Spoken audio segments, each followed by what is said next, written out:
오늘 하나님께서 우리에게 주신 은혜의 말씀은 요한복음 21장 18절에서 22절의 말씀입니다. 요한복음 21장 18절에서 22절의 말씀입니다. 제가 하나님의 말씀을 받들어 읽을 때 경청하시기 바랍니다. 내가 진실로 진실로 내게 이르노니 내가 젊어서는 스스로 띠뛰고 원하는 곳으로 다녔거니와 늙어서는 내 팔을 벌리리니 남이 내게 띠띠우고 원하지 아니하는 곳으로 데려가리라. 이 말씀을 하심은 베드로가 어떠한 죽음으로 하나님께 영광을 돌릴 것을 가리키심이로라. 이 말씀을 하시고 베드로에게 이르시되 나를 따르라 하시니 베드로가 돌이켜 예수께서 사랑하는 그 제자가 따르는 것을 보니 그는 만찬석에서 예수의 품에 의지하여 주님을 파는 자가 누구오리까 묻던 자더라. 이에 베드로가 그를 보고 예수께 여짜오되 주님, 이 사람은 어떻게 되겠사옵나이까? 예수께서 이르시되 내가 올 때까지 그를 머물게 하고자 할지라도 내게 무슨 상관이냐? 너는 나를 따르라 하시더라. 아멘.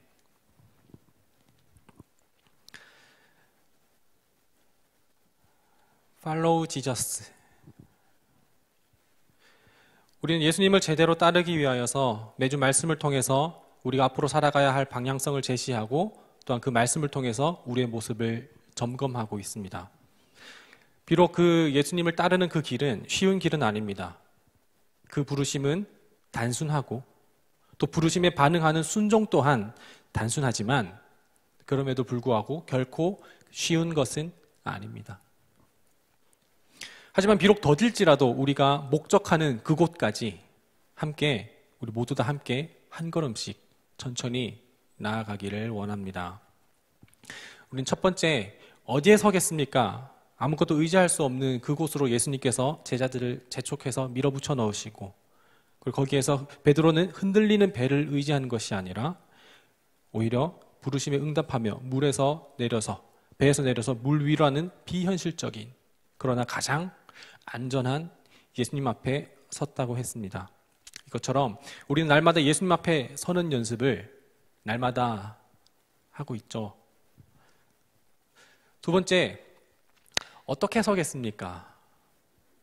비록 예수님의 부르심이라 하더라도 예수님께서 명령하신 그 명령에 순종하는 것이라 하더라도 우리는 눈앞에 놓인 두려움, 괴로움, 어려움의 문제, 이 문제들이 예수님을 향한 믿음보다 더 커질 때면 우리는 언제든지 넘어지게 되고 또 빠지게 된다고 했습니다.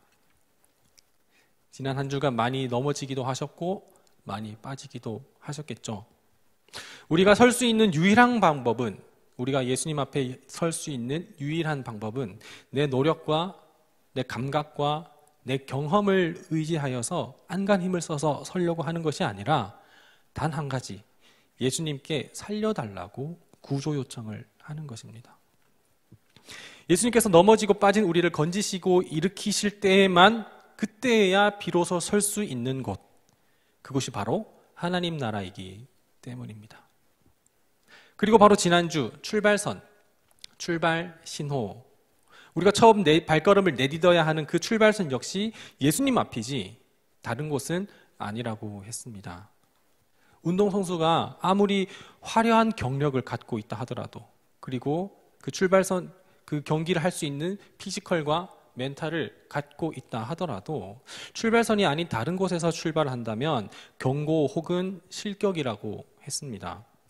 그것처럼 우리의 신앙도 예수님 앞에서 시작하지 않으면 그 출발점은 잘못된 곳이기 때문에 그래서 예수님 앞이라는 출발선, 예수님 앞에 서자고 했습니다. 그리고 그 출발 신호, 그것은 무엇이냐? 예수님의 부르심. 이스라엘이 광야 생활할 때 하나님이 띄우시는 그 구름에 따라서 움직이거나 혹은 그 구름에 따라서 움직이지 않거나 얼마나 머물러야 되고 얼마나 움직여야 되는지 기한은 알려주지 않으셨어요. 그냥 그 신호에 따라서 움직이고 섰습니다. 제자인 우리들의 출발 신호, 그 첫걸음은 바로 예수님의 부르심입니다. 결코 먼저 그 부르심이 있기 전에 출발해서도 안 된다고 했고, 그리고 그 부르심이 있었음에도 불구하고 반응하지 않는 것도 하지 말아야 된다고 했습니다. 그렇다면 우리는 예수님이라는 출발선에 서려면 늘 말씀을 가까이 해야겠죠. 그리고 예수님이라는 부르심의 그 출발 신호에 반응하려면, 그럼 우리는 그 신호에 민감하기 위해서 하나님의 말씀을 계속해서 묵상하는 삶을 이어나가야 될 것입니다. 민감하게 반응을 해야 될 것입니다.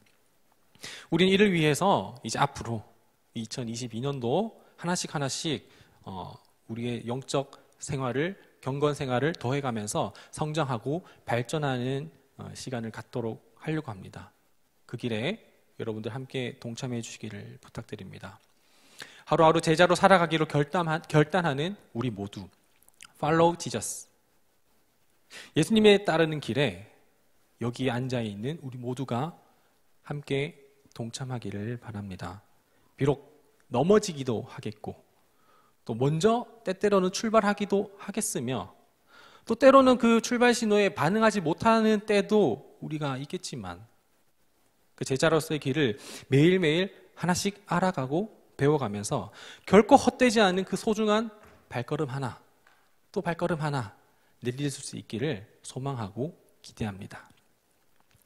지난해 넷플릭스에서 9월에 나왔었던 오징어 게임을 저는 지난해 12월 좀 초에 보게 됐습니다.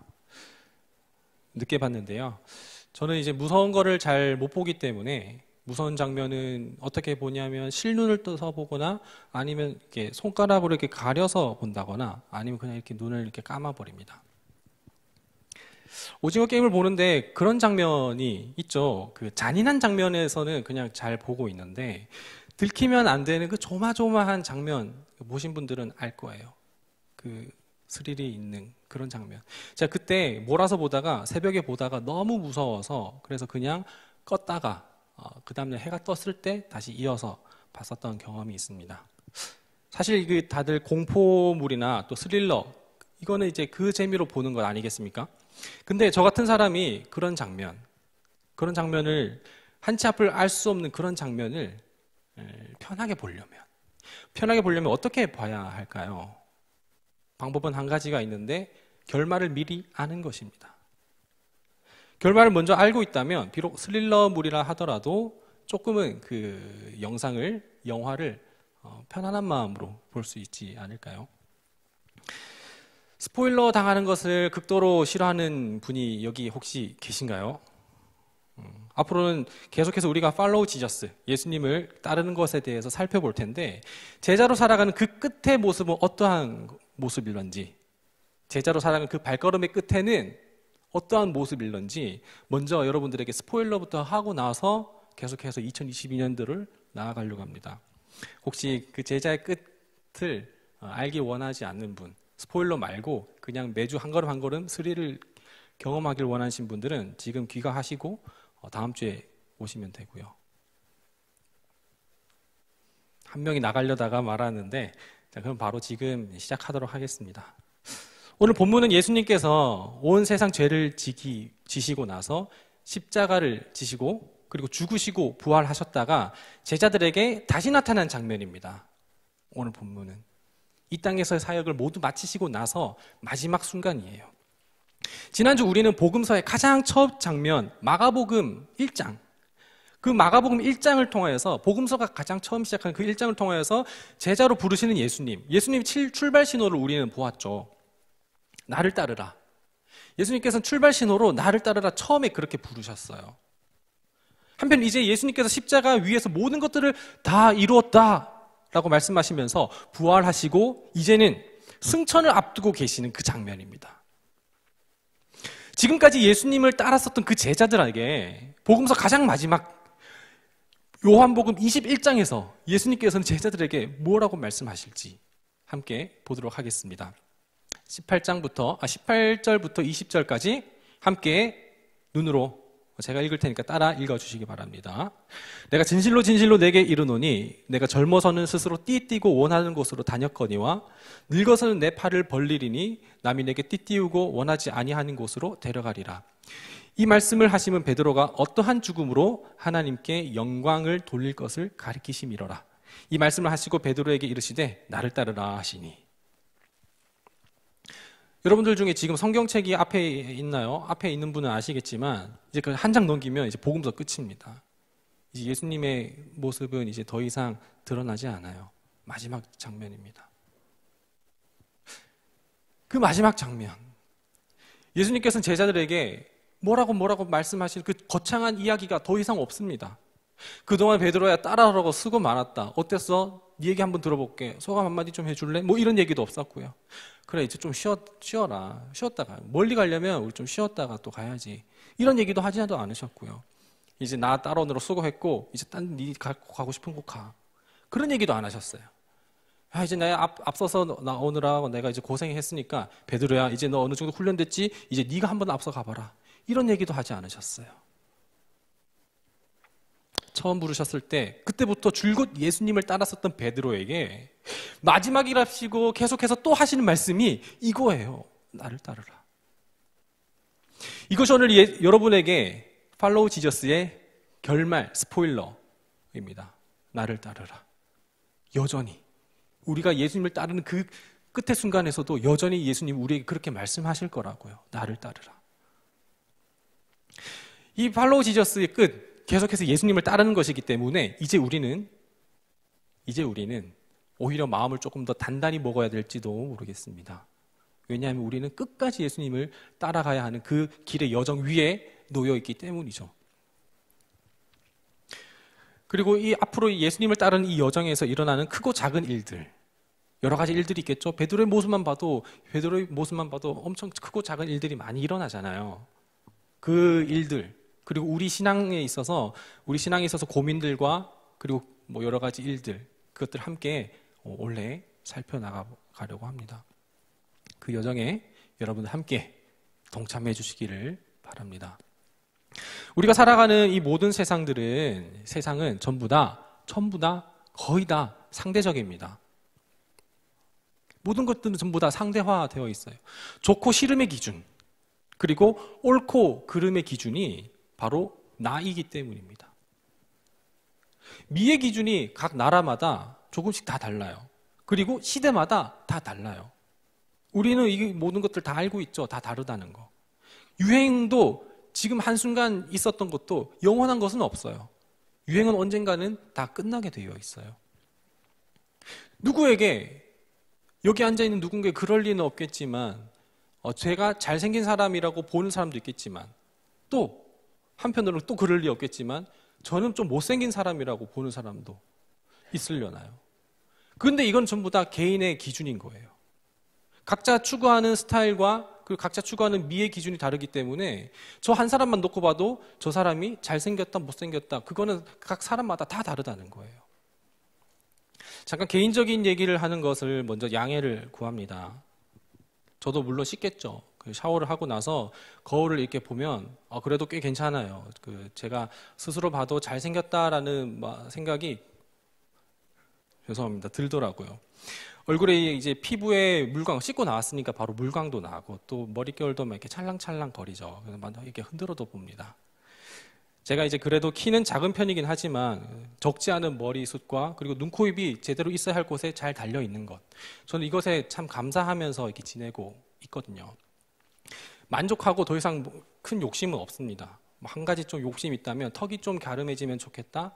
근데 뭐 그렇다고 해서 이 턱이 뭐 불만 있고 그런 건 아닙니다. 그냥 아무것도 비교하지 않았을 때, 아무것도 비교하지 않고 거울만 봤을 때 내 모습은 굉장히 좀 흡족하고 있는데, 근데 누군가를 비교하기 시작하면 그때부터는 괴롭기 시작합니다. 비교는 위험합니다.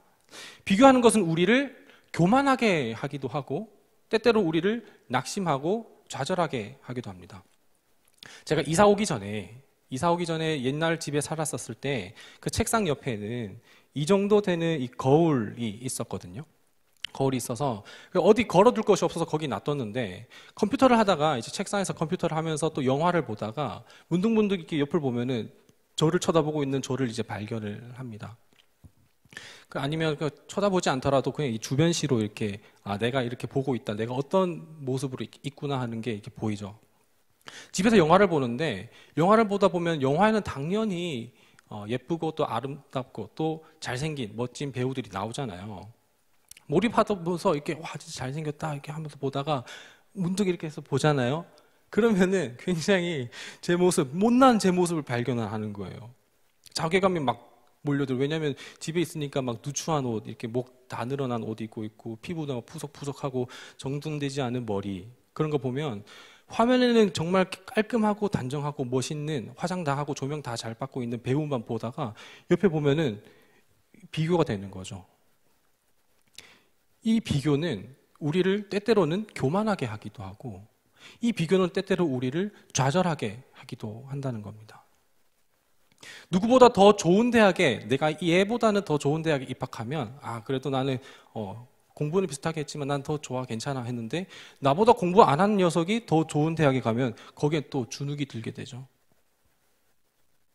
누구보다 또 벌이가 더 좋으면 그러면은 뭐 이 정도 받는구나 그래도 평균 이상으로 벌고 살아가니까 좀 다행이다라고 하다가 또 나보다 더 쉽게 돈을 번다거나 또 돈을 더 많이 번다거나 하면은 그 사람 앞에서는 또 내가 스스로 낙심하게 되거나 또 좌절을 하게 되기도 합니다. 비교는 우리를 교만하게 하기도 하고 때때로 우리를 좌절하게 하기도 합니다. 나는 바뀌지 않는데요. 오늘 본문의 베드로는 어떤 모습인지 본문 20절부터 22절까지 읽어보고 다시 한번 계속해서 말씀을 나눠보도록 하겠습니다. 베드로가 돌이켜 예수께서 사랑하시는 그 제자가 따르는 것을 보니 그는 만찬석에서 예수의 품에 의지하여 주님을 파는 자가 누구오리까 묻던 자라. 여기서 말하는 예수께서 사랑하는 그 제자는 요한입니다. 이에 베드로가 그를 보고 예수께 여짜오되 주님 이 사람은 어떻게 되겠사옵나이까? 베드로가 이 요한은 이제 어떻게 되나요? 예수님께서는 베드로에게 나를 따르라라고 말씀을 하셨을 때 그러면 예수님 이 사람은 어떻게 되나요? 라고 묻습니다. 예수께서 이르시되 내가 올 때까지 그를 머물게 하고자 할지라도 내게 무슨 상관이냐? 너는 나를 따르라 하시더라. 19절에서 예수님 베드로에게 나를 따르라 라고 말씀하셨어요. 부르심을 받았던 그 첫 순간 마가복음 1장 그 순간부터 줄곧 계속 예수님을 따랐었던 그 베드로, 이제 모든 것들을 다 이루고 부활하셔서 그래서 다시 나타나신 예수님 앞에 섰던 그 베드로, 어느 정도 자기는 이제 꼬린 지점에 왔다고 생각하고 있을지도 모르겠어요. 그럼 베드로가 요한복음 21장에 이르러서 듣게 된 예수님의 말씀 역시 나를 따르라. 그랬을 때 베드로는 주변에 있었던 예수께서 사랑하시는 그 제자라는 이 요한은 앞으로 어떻게 될지 궁금한 거예요. 같이 왔었고 또 같이 갈지도 모르겠는데 얘도 예수님을 따랐고 나도 예수님을 따랐는데 근데 얘는 어떻게 될런지 또 나는 어떻게 될런지.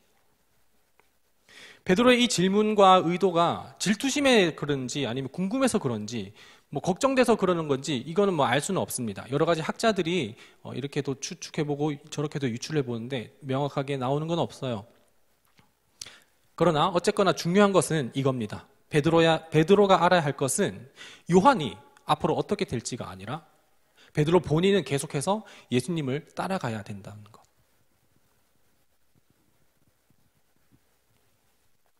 우리는 늘 궁금합니다. 나는 이만큼 신앙생활을 하고 있는데 왜 나보다 덜 열심히 하는, 더 신앙생활을 덜 열심히 하는 저 녀석은 왜 나보다 더 잘 살고 있지? 나는 주일 예배도 빠지지 않았고 나름대로 하나님이 앞서는 삶, 하나님이 앞서고 내가 뒤따르는 삶을 살아가고 있는데 왜 저 사람은 나보다 더 좋은 차에, 더 좋은 집에, 그리고 더 좋은 직장에서 인정받으면서 어떻게 안정적으로 살아갈 수가 있는 거지? 나는 하나님을 예배하는 시간을 지키기 위해서 주말은 교회에서 시간을 보내느라 다른 사람들보다 평일을 더 바쁘게 보내야 되고 주말은 또 반납해야 되는데, 그래서 때로는 그 사람들보다는 내가 뒤처지는 것 같기도 하고 그 사람들 나보다 앞서는 것 같기도 한데, 근데 저 사람은 앞으로 이제 어떻게 되고 나는 또 어떻게 되는 거지? 하나님은 정말 살아계실까? 살아가신다면 쟤는 어떻게 될까? 나는 어떻게 될까? 하지만 우리의 예수님을 따르는 그 계속되는 여정에서도 예수님은 우리에게 여전히 이렇게 말씀하십니다. 주변에 있는 사람들이 어떻게 되든지 간에 그게 너에게 무슨 상관이냐? 베드로야, 너는 나를 따르라. 예수님을 따르는 것에 다른 것과 비교할 필요는 없다고 말씀하십니다. 이 세상에 있는 것들은 절대적인 것이 없고 또 영원한 것도 없습니다. 그들을 나와 비교한들 내게 유익은 아무것도 없습니다. 절대적이지 않은 것들은 비록 그것이 지금 나를 괜찮아하게 보이게 할지라도 나중에는 우리를 별 볼 일 없게 하고 또 그것이 지금은 별 볼 일 없게 하더라도 그것이 나중에는 나를 꽤 괜찮은 사람으로 돋보이게 할 수도 있다는 거죠. 음식의 맛도 변하고 내 입맛도 변하고 유행도 변하고 가치도 변하고 환율도 변하고 패션도 스타일도 기술도 변하는 미의 기준도 변하고 개그 코드도 변하는 이 시대에서 이제 우리는 앞으로 어떤 절대적 기준을 내 삶의 가치로 삼아서 나아갈 것인가? 하루에 더 변하는 그 것들을 우리가 다 쫓아봤지 않나요? 유행도 다 따라가 봤고 대세인 것도 다 따라가 본 우리들입니다. 그러나 그것들은 절대적이지 않아서 때로는 우리를 질리게도 하고 때로는 우리를 버겁게 하기도 하고 때로는 우리를 허무하게 하기도 했으며 유의미했던 것들을 무의미하게 하기도 했습니다. 절대적이지 않았었던 것들은요. 라틴어로 코람데오라고 여러분들 많이 들어보셨을 겁니다. 이 말은 무엇이냐면 하나님 앞에서라는 말입니다. 수천 년이 지나도 변하지 않는 기준, 수천 년이 지나도 시간과 장소와 시대가 달라도 변하지 않는 기준, 그것을 우리는 뭐라고 얘기하냐면 진리라고 이야기를 합니다. 그러므로 예수께서 자기를 믿은 유대인들에게 이르시되 너희가 내 말에 거하면 참으로 내 제자가 되고 진리를 알지니 진리가 너희를 자유롭게 하리라. 길이요 진리요 생명이신 예수님, 그 진리이신 예수님이 진리가 너희를 자유롭게 하리라 라고 하는 것은 예수님을 알아가는 것이 너희들을 자유롭게 하는 것이다 라고 말씀을 하시는 겁니다. 그 시대가 지나도 공간이 달라도 연령과 인종과 문화가 다 다르다 하더라도 변하지 않는 예수님, 하나님의 말씀, 코람데오, 그 절대적인 가치, 절대적인 기준 앞에 서시기 바랍니다. 우리를 부르시고 따라오라 말씀하시는 예수님 앞에 서시기 바랍니다. 세상의 모든 것들이 다 변하고 그들이 어떻게 되든지 저렇게 되든지 간에 그것이 무슨 상관이냐? 우리 주변에 있는 모든 환경들은 전부 다 상대적인 것들이기 때문에 우리가 예수님을 뒤따르는데 그런 요인들은 아무런 상관도 없다는 것입니다. 변하지 않는 절대적인 기준이 되어주시고 그리고 그 절대적인 가치가 되어주시는 예수님과의 진정한 만남과 사귐, 교제. 예수님의 말씀에 거하면 그때 우리는 예수님의 제자가 되고 동시에 진리를 깨닫게 될 텐데 그때 그 진리이신 예수님을 알게 된다면 우리는 비교로 인한 교만도 없어질 것이고 비교로 인한 좌절도 없어질 것입니다.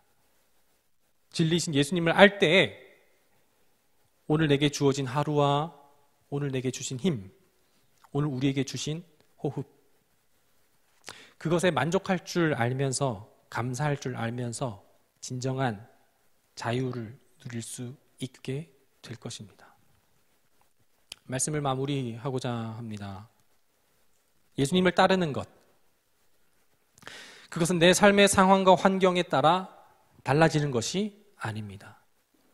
그것이 내 상황과 환경 때문에 더 늦춰진다라든지 이른다든지 아닙니다. 그것은 전부 다 하나님의 때에 하나님의 부르심에 있는 것입니다. 세상의 모든 것들은 다 하루가 다르게 변하고 무가치 하다가도 유가치해지고 유의미하다가도 무의미해지는 것을 반복합니다. 주변을 보면서 비교를 한다면 그것은 우리를 괴롭게 할 뿐입니다. 비교는 금물입니다. 신앙생활에 비교는 없습니다. 제자로 살아가는 길에 비교는 없습니다.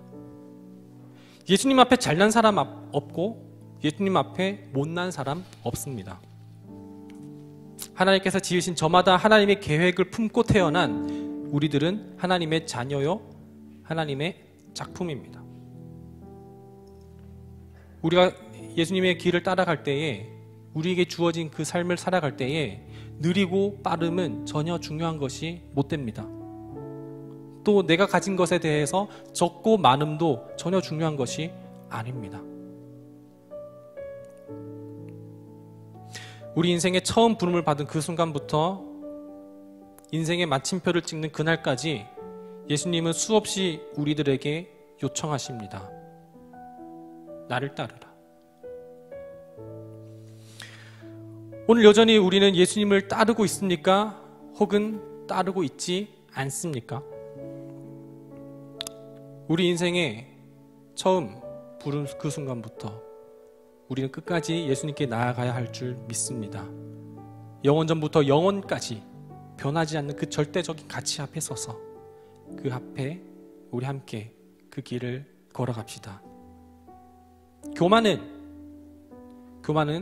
우리를 도태하게 하고 또 좌절은 우리를 조급하게 합니다.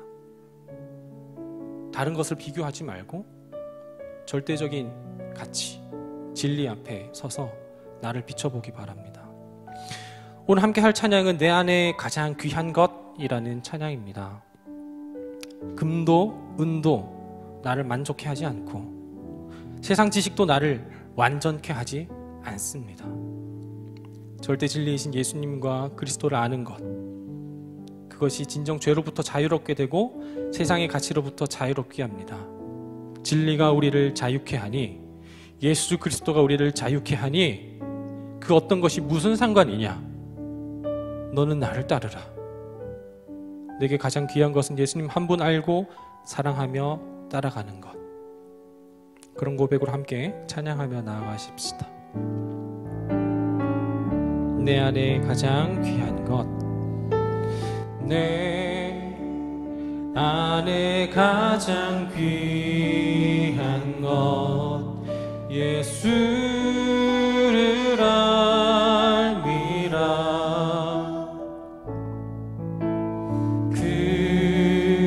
금보다 더 귀한 것, 예수를 알미라. 세상 지식보다 귀한 것, 예수를 알미라. 내 안에 가장 귀한 것, 예수를 알미라. 예수의 이름, 존귀한 그 이름, 예수의 이름, 능력의 그, 다시 한 번 더, 예수의 이름,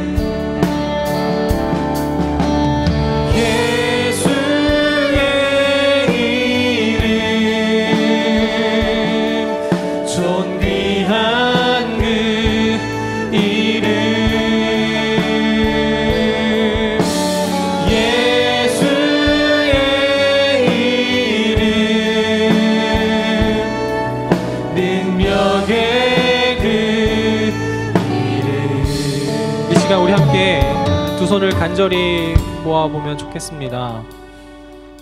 두 손 간절히 모으며, 하나님, 내가 남들과 비교할 때 나 자신이 좀 안도하기도 하였고 교만하기도 하였던 모습을 돌아봅니다. 남들과 비교할 때에 괜히 내가 조급해지고 또 좌절하고 낙심하고 그랬던 적도 돌아보게 됩니다. 그러나 그것이 무슨 상관이냐? 그것은 우리를 판단하지 못하고 오직 절대적인 가치가 되시고 절대적인 기준이 되시는 주 예수 그리스도만이 내 삶의 기준이 되고 또 끝까지 나를 따르라 하시니 이제는 다른 거 보지 않고 예수님만 보며 나아가기 원합니다. 그런 믿음 허락하여 주시옵소서. 함께 기도하겠습니다.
하나님 감사합니다. 처음 베드로를 봤을 때 그때부터 그리고 하나님께서 이 땅에서 모든 사역을 다 마치시고 승천하기에 앞서서 마지막으로 하신 그 말씀도 여전히 그리고 우리 삶 가운데 베드로의 삶 가운데 우리 삶 모든 영역들 가운데 계속해서 하시는 그 말씀 나를 따르라.